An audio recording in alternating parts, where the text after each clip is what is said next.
Hey guys, what's going on? This is Roth. I am so excited to be here with Scott Glenn. I have to tell you, we were just talking about this a little bit outside, but as a little girl, I had pictures of fighter jets on my wall because I was such a fan of The Right Stuff. So this is a thrill for me.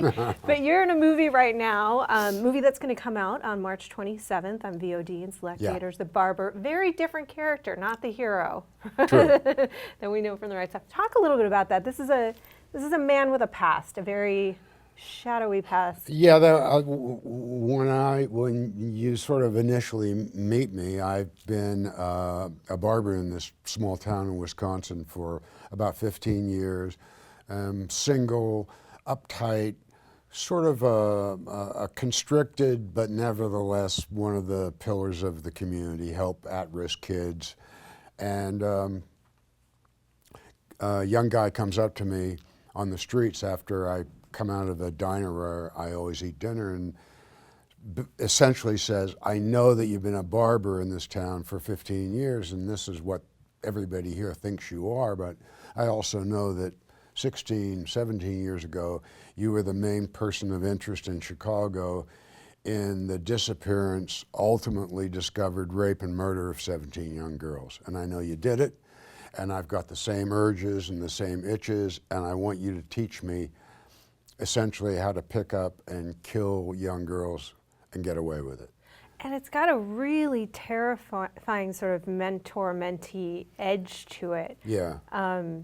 Talk a little bit, sort of, how deeply did you delve into that kind of world in your research? Well, I had already, in great detail and very deeply, done that with Silence of the Lambs. That's what I imagine you would sort of draw. Yeah, I'd spent time with a guy named John Douglas, who's sort of the father of criminal profiling, with FBI, what do they call it, behavioral science in Quantico, and sat in on case studies and sort of know more than I'd like to know about in most cases men, almost every case, men who get involved in what the FBI never calls it serial killing, they call it sexual homicide. Really? Yeah. Oh. Because it always involves power and a confusion of sex and violence for a lot of reasons, all of which are some kind of abuse of the boy when he was young, and a confusion that happens that's sort of a combination of that abuse and puberty, and the wires get mixed up and they get off on this. So anyway, it's a world that I was on one level really familiar with, and then when I got the part, I started like looking into it more carefully. So was it interesting for you to sort of, you had played Jack Crawford, so the FBI agent, so was it interesting to kind of explore the other side of that coin as an actor? Yeah, it was. I mean, one of the things I realized, and kind of even knew when I was doing Silence of the Lambs, which is, I think, a great film, and Jonathan did a great job, but let's call them serial killers. The real serial killers that I've looked into are nothing like Hannibal Lecter or the character Ted Levine played. I mean, that guy walks into a room and you run out. He's scary. The real ones use what I would call the disguise of normalcy. They're not aggressive. They're not confrontational. They feel safe. A guy like Ed Kemper looked like some insignificant computer nerd. Ted Bundy looked like, in fact, was a young Republican. Yeah, pretty boy. Yeah, so these, and I realized I had a chance to sort of get closer to the reality of these people, and also be able to play a part that keeps changing gears on the audience. Yeah. So you're never really on solid ground. You never really, is this guy a killer, or is he an emotionally crippled, lonely old man who just wants company? And the thing that I saw in this film right away was was going to have way more colors to play with than I normally do when I'm working, and also that a lot of sort of relationships and concepts that are very basic, like old age. What does that look like? Is it physically constricted, or is it athletic and you know, and lethal and limber? What really are the relationships between father and son, mentor and student, needer and needed, hunter and hunted, you know, or predator and prey? And the film takes those, if those relationships were cards, and constantly reshuffles them. So once you think, okay, now I know the relationship between these people, now wait a minute, I was wrong about that. And it's, someone I was talking to said the film is like a mystery that keeps solving itself. Mm-hmm. And then, you know, a heartbeat later, you realize it was a lie and it didn't solve itself at all. And it kind of does that almost to the very end of the film. Absolutely, it does. It keeps switching. You know, as the audience, you're not quite sure until you're really sure, right, which side he's really playing on. But can you talk about that a little bit when you are working with something like that, where there's this duality? Do you pick moments to bring out sort of the truth of who this person is, even when he's playing?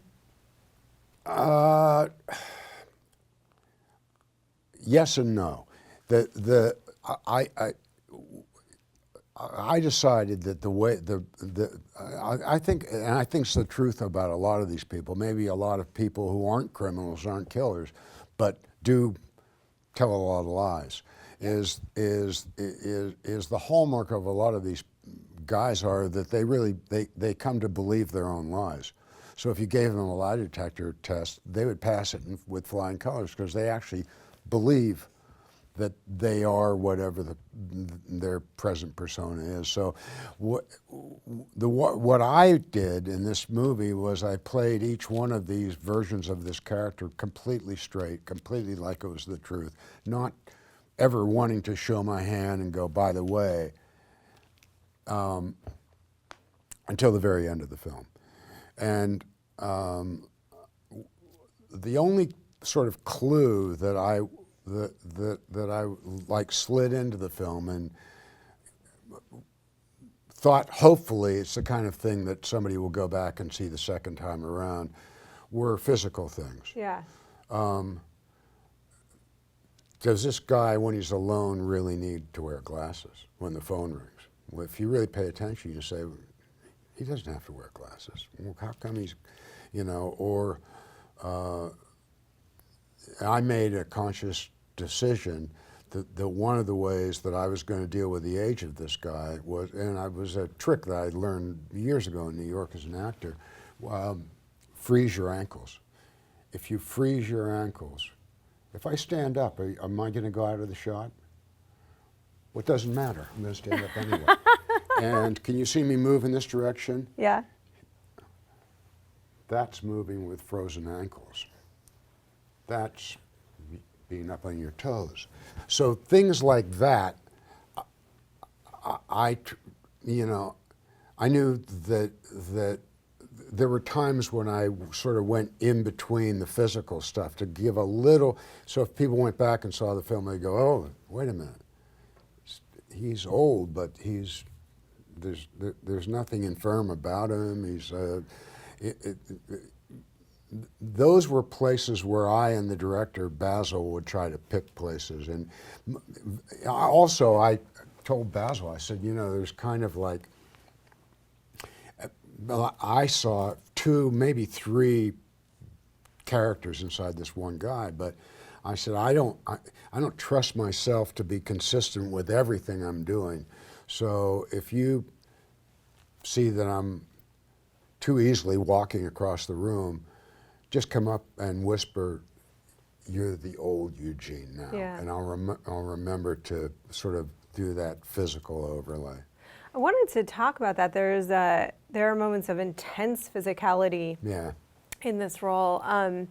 And it's interesting because you have an action series coming up, Daredevil, which Stephen DeKnight has said very much like Scott's in better shape than any of us. And there's an intense physicality in that. So I wanted to ask you what it's like for you to tackle this kind of physicality, and then also sort of action sequences as a blind man, as Stick in Daredevil. As Stick, it was brand new for me because I'd never played blind before. Yeah.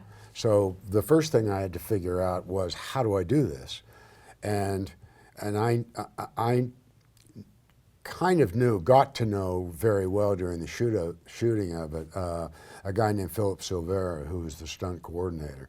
And when I first got together with him in New York, he said, "You know most of this stuff, don't you?" I'm like, "Yeah, I've been playing around with it since I was 9 years old." And after an afternoon of he and I kind of just, playing around on the set, he said, "We'll have stunt doubles and with long shots, because I don't want to really kill you." He said, "But you can do all this stuff. Yeah. So I want you to do all this stuff." And the trick for me was being able to incorporate, action that was really on the edge of Hong Kong Bruce Lee stuff. Was that who you were sort of drawing on, Bruce Lee as a model? No, I was drawing on the many lessons I've learned during my life, a lot of which I learned at a place here in LA called, excuse me, the Inosanto Academy. Filipino martial arts and Brazilian Jiu-Jitsu, a lot of stuff. The trick was to have that flow and be, Daredevil is probably the most stunt-heavy TV series ever shot. Wow. And my character is on the sort of high volume side of that. So for me, it was almost every day. The challenge is too weak a word. The demands of the part were to integrate blindness and that, and being a martial arts master with the sort of emotional life that was also going on at the same time. It was a lot of fun. I loved it. Talk about that emotional life. I mean, were you familiar with this character? Did Stephen Knight draw you to certain comics to kind of get familiar? Were you working out the To paint? begin with, I'm going to be really careful about what I say, Yeah, of because if course. you know Steve, Ah. you know Marvel. Yeah. Okay, Marvel are the most, how do I say, security conscious group I Sure. have ever been around. And I respect that. They treated me phenomenally well. They let me create this character as much as I wanted. No one ever edited me and everything I wanted or needed in terms of living in New York or having props all of it was phenomenal. So I want to really respect their desire for security. So I don't know. I had to learn completely about the world of comic books and graphic comics and who Stick is in relationship to the Daredevil, and I knew none of that. What I did know once I met all these people involved in the show was whether they were 70 or 17, this stuff is serious to them. Yeah. And so I took it. I made it the decision that it was going to be serious for me too. It's interesting playing something that's gritty and kind of reality based, but then also, at one point, I don't want to really. Well, I can say this. At one point, I said, "Well, how old am I?" And the director said, "You're in your late 90s." And I went, "My late 90s?" And he said, "Well, you have to understand this world that you're, physically, you still have the strength of a 22-year-old. Yeah. So there was a lot of work in that comic sort of world where where you could creep up to naturalism and reality, but at a certain point, kind of not too. I feel myself sort of almost stammering talking about it because they really want. Yeah. They want as much of this show to be a surprise to the audience as possible, and I get that. Yeah. It should be. We love the trailers that we've seen. There's the street level grittiness of it, but yeah, it is a heightened world. It's so much fun to do. Yeah. I mean, really loved doing it, and it was super hard work. Yeah, and it's, they integrated the TV. They're so huge, the TV and the cinematic world. I mean, Stick could show up in a movie. It really could. Like, anything is possible with Marvel these days, which is super neat. Yeah. But we're excited to see you. He said, he cast you off The Leftovers too, which we love that show. Man, such great work in that show as well. Well, that's Damon Lindelof, who, in terms of writing for me, it's like he channeled me. I called him up a couple times and I said, how do you know me so well? I mean, I just open my mouth and these words come out. I almost don't even have to read them.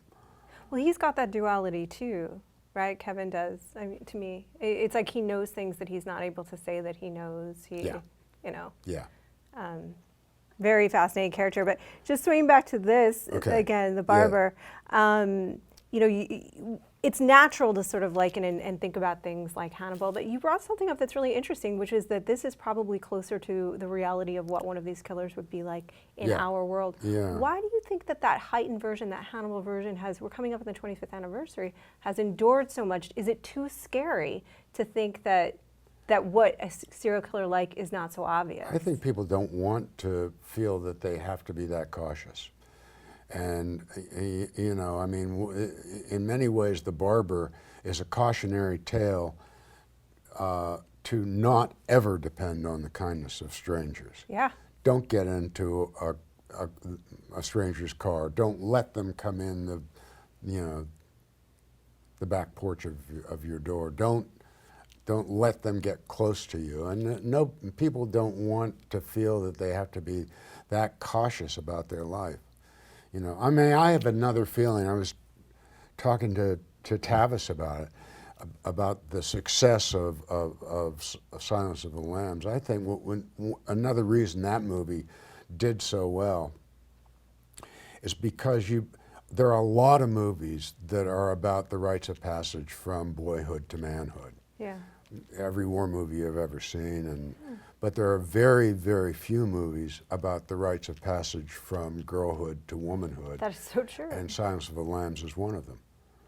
That Jodie is so true. a girl at the beginning and she's a woman at the end and has gone through, a serious rites of passage. And I think that just pushed buttons all over the world with people. And you played the mentor, helping guide her through that. Yeah. Yeah. That's really, I have never thought about that, but I've always thought about Hannibal and why we relate to Hannibal, but that's true. There are very few, and this is a great one. This is a scary movie. I had to say The Barber is scary because it does hit on some of those themes. Yeah, it keeps turning on you. Yeah, it does. And they're all friends of mine, so I have to preface this by saying that. But I know 4 people who don't really know each other that well, but all saw The Barber, and they all essentially said that this one sticks with you. Yeah. They said basically this is beyond a thriller. This is the kind of film that once you see, when you walk out of the theater, you don't just put it down and forget it. All right, thank you so much for coming in today. It's been so thrilling for us, so thank you again. Thank you. The Barber's out on VOD and limited theaters on March 27th, so you can check it out that way, either one of those 2 ways. Thank you so much again. Thank you.